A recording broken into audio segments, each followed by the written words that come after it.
আসসালামু আলাইকুম। একটি ইউনিক আইটেম, সর্ষে ফুলের বড়া। জানি না কেউ খেয়েছেন কি না, এটা আমার খুবই ফেভারিট, তাই করলাম।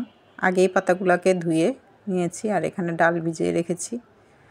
ডালটা যে এতে দেখেন আমি এটাকে কুচি করে কেটে নিয়েছি। সাথে দিয়ে দিচ্ছি পেঁয়াজ, কাঁচামরিচ, ধনেপাতা আর দিলাম ডালটাকে আধা বাটা করে। ফুল বেটে দিবেন না।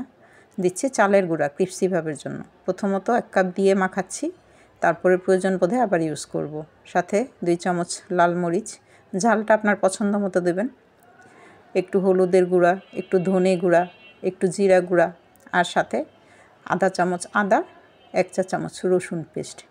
এই সাধারণ মশলাগুলোই ব্যবহার করে আমি এটাকে খুব ভালো মতো স্বাদ মতো লবণটা দিতে ভুলবেন না, মাখিয়ে নেব। খুব ভালো মতো এটাকে মাখাতে হবে। প্রত্যেকটা মশলা আমি একটা দিয়ে নিচ্ছি। এটা আমাদের এলাকায় অ্যাভেলেবেল না, তারপর এখন শীতকাল, প্রায় ভ্যান গাড়িতেই দেখবেন সরিষা ফুল নিয়ে বসে। একবার ট্রাই করে দেখবেন, অসাধারণ হয় খেতে, গরম ভাতে তুলনাহীন। যাই হোক, এই যে দেখতে পাচ্ছেন সব মশলাগুলো আমি এটার সাথে খুব সুন্দর করে প্রসেস করে মাখিয়ে নিচ্ছি। কোনো পানি ব্যবহার করবেন না। এখান থেকে যেই পানিটা শাক থেকে লবণের পর একটু বের হয়ে আসবে, ফুলগুলা ঝুড়িগুলা শুধু তো এখানে একটু হার্ড করেই মাখতে হবে যেন বড়ার শেপ দেওয়া যায়। শক্ত করে সুন্দর করে মেখে নিচ্ছি। মনে হচ্ছে যে আর একটু চালের গুঁড়া লাগবে, বাইন্ডিংটা আসছে না। বাইন্ডিংটা আনার জন্য আমি এখানে আরও হাফ কাপ চালের গুঁড়া ইউজ করে নিলাম।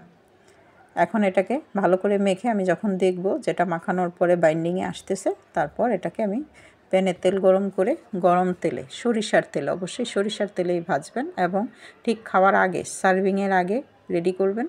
সাথে সাথে গরম গরম সার্ভ করবেন। দেখেন বাইন্ডিংটা চলে আসছে। এখন আমি এটাকে ভাজতে চলে যাব।